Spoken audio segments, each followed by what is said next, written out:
young woman vanishes without a word. In the back of my mind, she was hitchhiking and somebody had gotten a hold of her. The police think she's run away, but a psychic sees murder. I feel it was a crime of passion. The case goes cold for almost 30 years.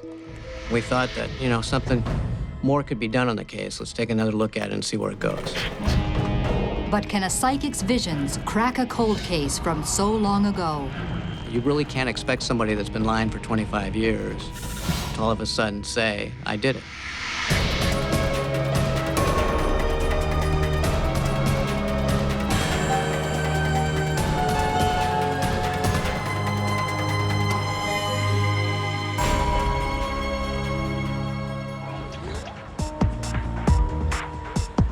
Los Altos, California, in the foothills of the Santa Cruz Mountains.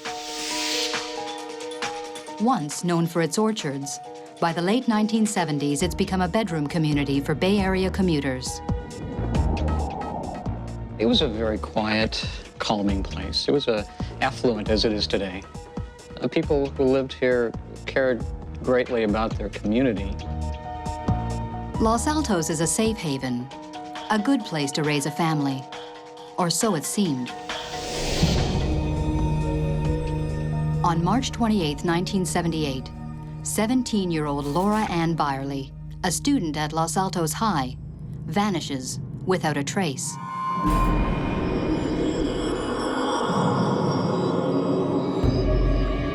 When she doesn't come home that night, her parents file a missing persons report.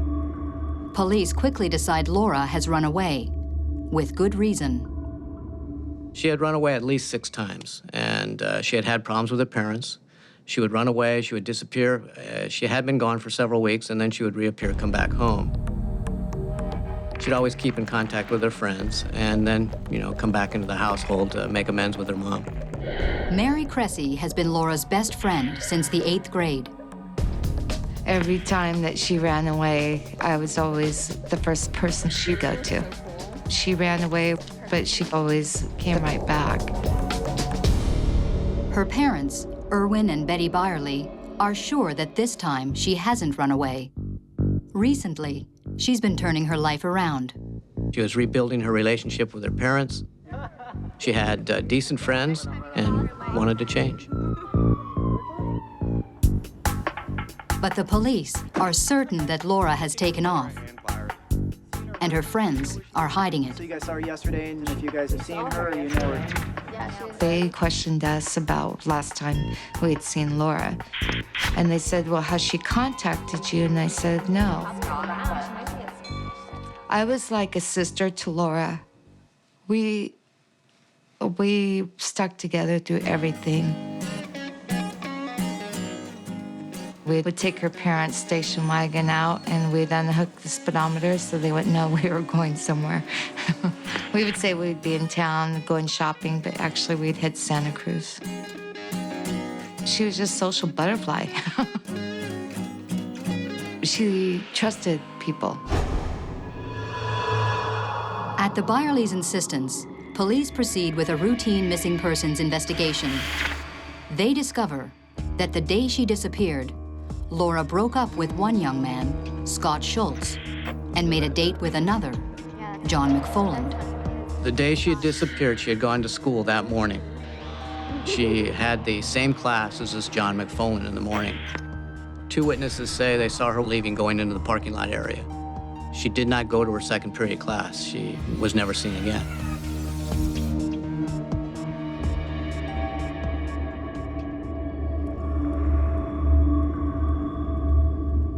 The police question Laura's ex, Scott Schultz. He tells the police that he was home and he never saw Laura. He thought she was going to hitchhike over to the house.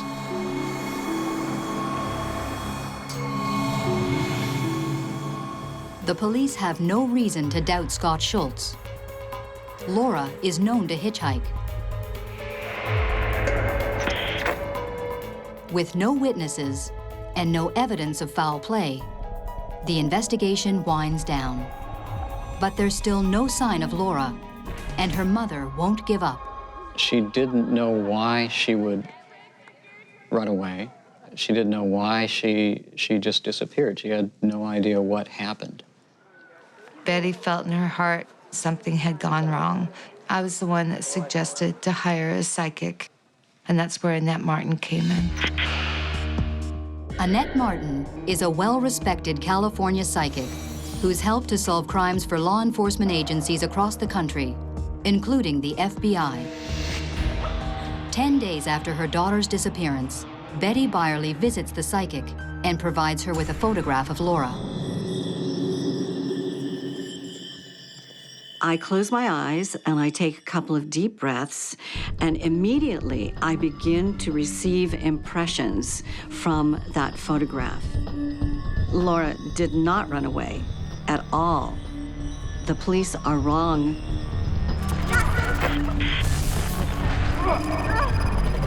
Then, the psychic says something no mother wants to hear. The most difficult thing in the world is to tell a mother that her child is dead.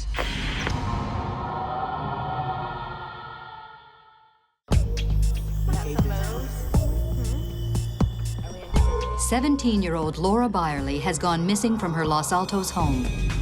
Desperate to find her daughter, Betty Byerly has met with a psychic. What she tells her is devastating. You mean my daughter's dead? It feels that way. Oh my God. It feels that way. Oh my God. I'm not getting any impulses of life here. She's very cold. She's very cold to me. Then the psychic offers another striking revelation. She names the killer. I saw a name, and the name was Scott. She goes, "That's her boyfriend." Then I saw that he had taken her to this place that was in the woods, and saw him driving down towards Santa Cruz. They were arguing and fighting. I saw him shaking her. I feel it was a crime of passion.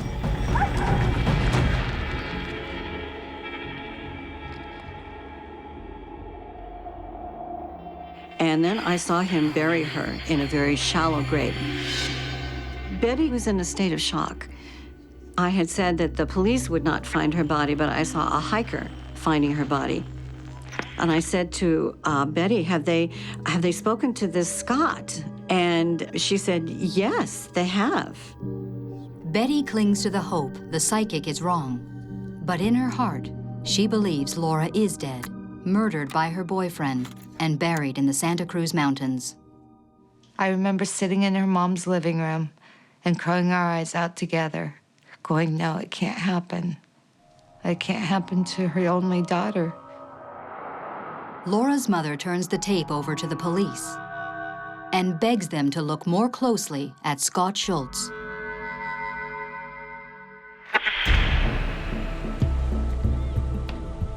She tells them that Laura and Scott have been dating for 6 months, that he's bad news, controlling and possessive, a dropout who's going nowhere. With Scott, she seemed to be a different person. She would sit there and would clam up. I felt in my heart that she was almost afraid of him. But Laura was moving away from her boyfriend. The morning she disappeared, she broke up with him in a long phone call Laura's mother describes to police. The phone call started about 1:40 in the morning, and they talked for 4 hours. According to Laura, they talk about their relationship, how she's, no longer wants a relationship with him. He's very emotional. He cries on the phone several times related to them breaking up, and that she's going in a different direction. Come on, Laura. I want to see you again. In the morning, she notices that Laura's crying, and Laura tells her, hey, I just broke up with Scott. I broke up with him on the phone. I feel bad that I didn't do it in person. And the mom just tells her, hey, don't worry about it. Just go to school. Things will get better. It's the last time Betty Byerly sees her daughter alive. Despite the psychic's suspicions, the police still have nothing to link Scott to Laura's disappearance. The police have nothing on him and no reason to believe Laura has been murdered. However, they search a small section of the mountains where the psychic says Laura will be found. But they find nothing.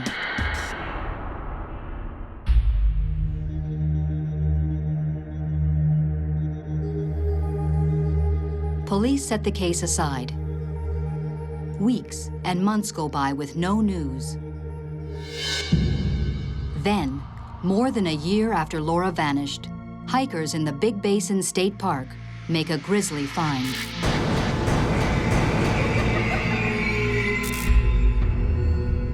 April 1979, some hikers in the Santa Cruz Mountains going along a trail, their dog goes off to the side, and he brings out what appears to be a bone.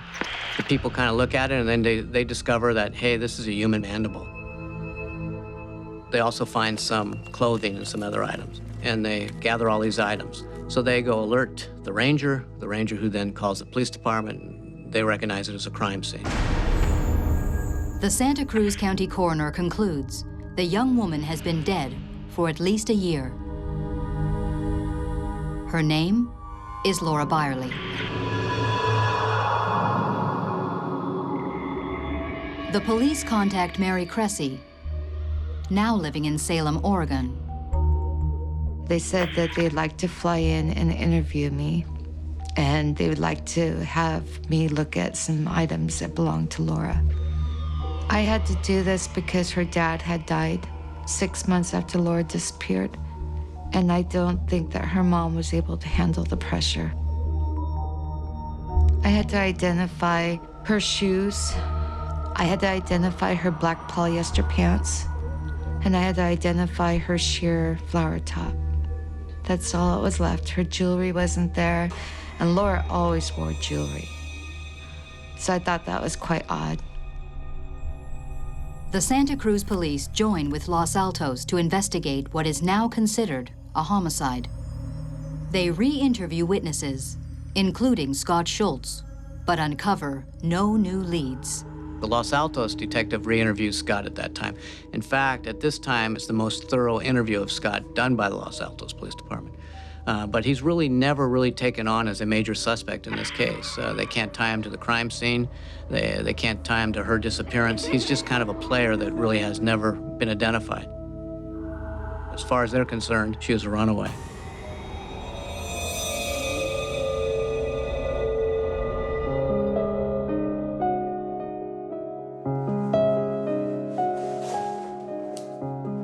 Again, the case goes cold. In 1996, Betty Byerly dies in a house fire. With both her parents dead, it seems Laura's memory is dying too. But in 2005, nearly 30 years after she vanished, cold case investigator Detective Michael Shembri gets a call from Laura's old friend, Mary Cressy. It was always in the back of my mind that there had to be an answer to this. And I said, you need to pursue it. You need to keep after them, and you need to make sure that this does not get closed again. She felt at the time, in 1978, that the police department really hadn't done a thorough investigation. And she thought that if we reopened the case and started contacting people, maybe something could be done. And especially in this case, because there was really no family members alive, and there was really nobody else that was, kind of holding a torch to get this thing done. We read it, and we thought that, something more could be done on the case. Let's take another look at it and see where it goes. One detail in Laura's file that catches the detective's eye is a reference to psychic Annette Martin. But the tape of the psychic's reading is missing. This is Detective Shiver.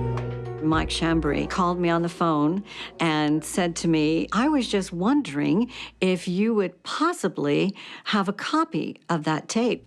And I said, yes. I keep a copy of every single murder case. A lot of these old cases, you'll find that the family has made contact with a psychic. It's not uncommon. If somebody has this ability, that's great. And in this case, it's been open for 25 years. It's certainly not going to hurt. Annette had specific information about the location of the body and what took place. And that information given at that time was not that far off base. The psychic had predicted Laura's murder and how her body would be found. But will her visions help the police track the killer?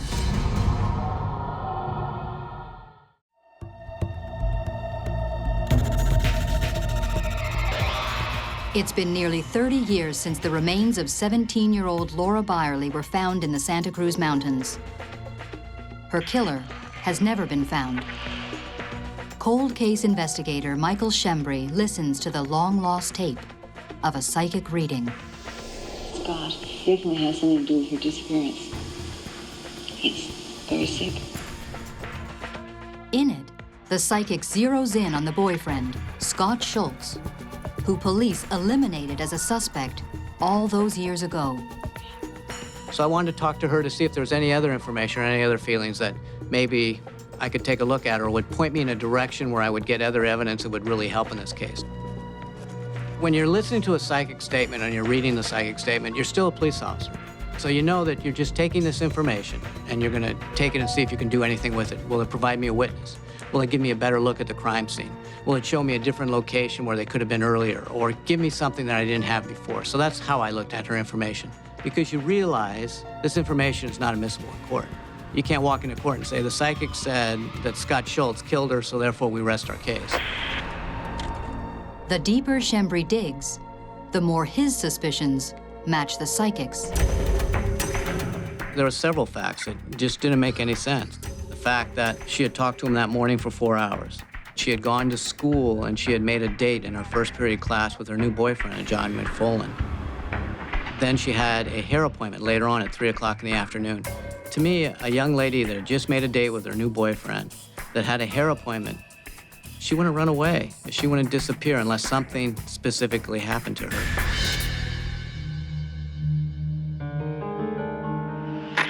Shembri tracks down Scott Schultz, now 46, and a mechanic in Loveland, Colorado. Before interviewing Scott, the detective talks to Cheryl Schultz, his ex-wife. The story she tells him only serves to heighten his suspicions. She talks about an incident in 1990 where she is going through his items. She finds this box in the back of one of his dressers. And inside the box, she finds this article about this girl that has disappeared and the bones being found in the Santa Cruz Mountains. She also finds a ring and she finds a couple other items. And she kind of wonders, who is this? He's never talked to me about this, but obviously it's pretty important because he's kept the article. Eventually she asks him about this and he just kind of blows it off, just saying it was an ex-girlfriend. So you have that information, it's like, why would he keep these items? Re-interviewing everyone who gave statements originally finally pays off. A woman who was a friend of Scott's reveals to Shembri that 30 years ago, Scott's uncle owned a weekend home 8 miles from where Laura's body was found. Scott knew the area well. When I saw that he had an uncle that lived on China Grade, then I knew I could tie him to the crime scene. And once I knew I could tie him to the crime scene, then I knew this case was over with. All I had to do was build it up. All I had to do was get the circumstantial evidence that would put it all together, and that would give you enough probable cause to arrest this guy. The 4-hour phone call, the box of mementos, now the connection to the crime scene.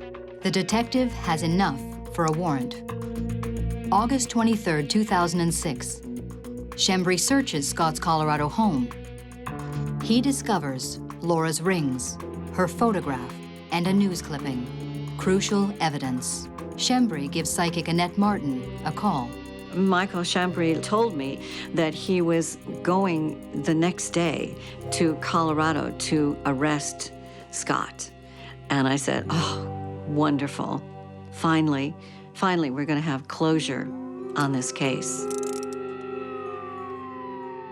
Scott Schultz is arrested for the first-degree murder of his high school girlfriend, almost 3 decades earlier. They called me up and said that they had just arrested Scott Schultz for the murder of Laura Byerly. I'll never forget it. And I just burst out in tears and said, finally. Brian Welsh is the DA who prosecuted the case. This really was a classic case of all the circumstantial evidence, when looked at in its entirety, pointed to Scott Schultz and his guilt. But he had steadfastly denied killing Laura when he had been interviewed on a number of occasions by the investigators. Scott Schultz is extradited to California, where he pleads no contest to a reduced charge of voluntary manslaughter. Voluntary manslaughter in this case is referred to as a heat of passion crime. Under California law, a person can plead either guilty or no contest. In this case, he pled no contest. At the time he entered the plea, the court informed him that a no contest plea would be treated as a guilty plea. By pleading no contest, Scott Schultz avoids the uncertain outcome of a jury trial, and the full details of how Laura died are never revealed. But the cold case investigators' best guess is that she and Scott argued, emotions ran high, and Scott killed her in a fit of rage, just as the psychic visualized all those years ago. Some people have the ability to see things. I mean, as you get older, there's a lot of things that you really firmly disbelieve when you were younger, that as you get older, you say, you know what, maybe that's possible. Because he was a minor at the time, Scott Schultz is sentenced to just 2 years in prison. I was saddened. Here, my best friend's gone, and all he got was 2 years. Where's justice? I feel in my heart that justice will be done, and he will eventually have to pay the price fully. One thing is certain.